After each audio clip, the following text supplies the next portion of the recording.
India में एक time ऐसा था जब लोगों को लगता था कि पेटीएम के शेयर जब मार्केट में आएंगे तब पेटीएम के शेयर से काफी ज्यादा रिटर्न कमाने को मिलेंगे, क्योंकि इंडियन मार्केट में पेटीएम फिनटेक कंपनीज के कंपैरिजन में बहुत अच्छा परफॉर्म कर रहे थे और पेटीएम के जो रेवेन्यू थे और पेटीएम के सक्सेस के फिगर जो थे वो काफी ज्यादा थे अदर कंपनीज के कंपैरिजन में। लेकिन जैसे ही पेटीएम का शेयर मार्केट में आता है तो वैसे ही पेटीएम के शेयर्स की वैल्यू लगातार गिरते ही जाती है। और अगर मैं करंट डेज की बात करूँ तो करंटली इस कंपनी के शेयर्स की प्राइस चल रही है 430 रुपए के आसपास। जब पेटीएम ने अपने शेयर मार्केट में लाए थे तब इस कंपनी के शेयर्स की वैल्यू थी 2100 रुपीज के आसपास। लेकिन जैसे ही कंपनी स्टॉक मार्केट में लिस्ट होती है वैसे ही इस कंपनी के शेयर्स की वैल्यू 1500 रुपए के आसपास पहुंच जाती है। और हम सभी ने तो यही सोचा था कि पेटीएम के शेयर्स की वैल्यू बढ़ेगी, तो मैंने भी और आपने भी इन्वेस्टमेंट किया और हम लोगों को पता ही है कि पेटीएम के इन्वेस्टमेंट में बहुत बुरे हाल हो रहे हैं। करंटली इस कंपनी के शेयर की वैल्यू 500 रुपए भी नहीं है। अब ज्यादातर इन्वेस्टर यहाँ पर ऐसे भी थे जिनको शॉर्ट पीरियड ऑफ टाइम में अच्छे खासे प्रॉफिट हुए, लेकिन बहुत सारे लोगों को अभी भी लॉस हो रहे हैं और यहाँ पर इन्वेस्टमेंट करना है या नहीं करना है, आखिर पेटीएम की होल्डिंग के साथ करना क्या है, यहाँ पर बहुत बड़ी कंफ्यूजन है।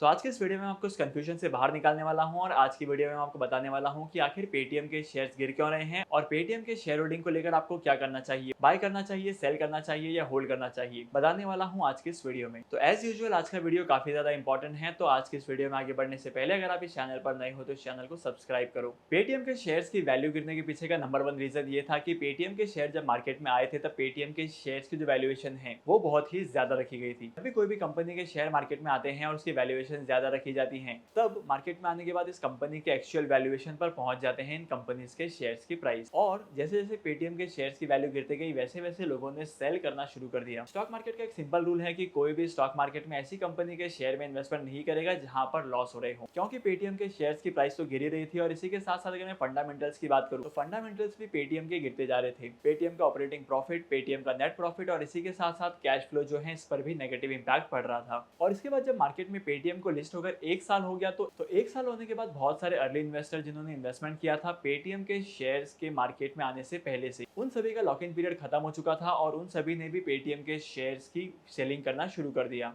और हाल ही में बहुत सारी मेजर कंपनीज ने ब्लॉक डील के थ्रू पेटीएम के शेयर्स को सेल किया है। तो यहाँ पर हम लोगों ने देखा था कि पेटीएम के शेयर्स एक ही दिन में सडनली 9% तक गिर चुके थे। अब जिसने भी पेटीएम के शेयर्स में इन्वेस्टमेंट नहीं किया है वो तो ये कहेगा कि पेटीएम के शेयर का नेचर ही है गिरना, लेकिन अगर आपने पेटीएम के शेयर्स में इन्वेस्टमेंट किया है तो ये आपके लिए बहुत ही ज्यादा खतरनाक चीज है, क्योंकि एक टाइम थी जब पेटीएम के शेयर से 1500 1300, लेकिन करंटली इस कंपनी के शेयर्स की प्राइस पहुंच चुकी है 430 रुपए के आसपास। और इतना ही नहीं, मार्केट के बहुत सारे रिसर्च एनालिस्ट ये भी कहते हैं कि पेटीएम के शेयर्स की प्राइस अभी और भी नीचे गिर सकती है। इनकी रिसर्च रिपोर्ट का मानना यह है कि पेटीएम के शेयर्स की जो प्राइस है वो पहुंच सकती है 350 रुपए के आसपास। तो अगर आप यहाँ पर इन्वेस्टमेंट करते हैं तो आपको और भी ज्यादा लॉस हो सकता है। तो ऐसी सिचुएशन में मेरी पर्सनल एडवाइस आपके लिए यही है कि आपको हाल फिलहाल में पेटीएम के शेयर्स में इन्वेस्टमेंट नहीं करना है।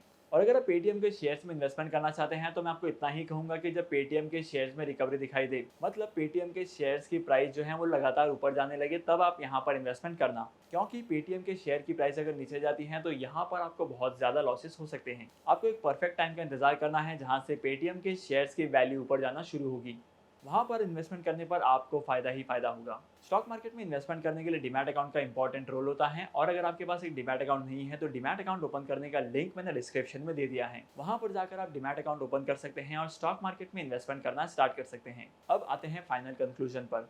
अगर आपने पेटीएम के शेयर्स को आईपीओ से लेकर आज तक होल्ड किया है तो मैं आपको पर्सनली यही एडवाइस करूंगा कि अभी भी आप होल्ड करिए, क्योंकि आईपीओ के टाइम पर इन्वेस्टमेंट करने वालों ने बहुत ज्यादा इन्वेस्टमेंट किया था और अगर आप अभी पेटीएम के शेयर्स को सेल करते हैं तो यहाँ पर आपको लॉस बहुत ज्यादा होगा। तो डेफिनेटली आपको होल्ड करना है और यहाँ पर आपको किसी भी तरीके से नई इन्वेस्टमेंट नहीं करनी है हाल फिलहाल में। तो आज के इस इंपॉर्टेंट वीडियो को यहीं पर खत्म करते हैं। मैं आपको मिलूंगा अगली वीडियो में नए टॉपिक के साथ, एक इंटरेस्टिंग टॉपिक के साथ। तो फिर मिलते हैं अगली वीडियो में नए टॉपिक के साथ, एक इंटरेस्टिंग टॉपिक के साथ। तब तक के लिए signing off, happy investing and good bye.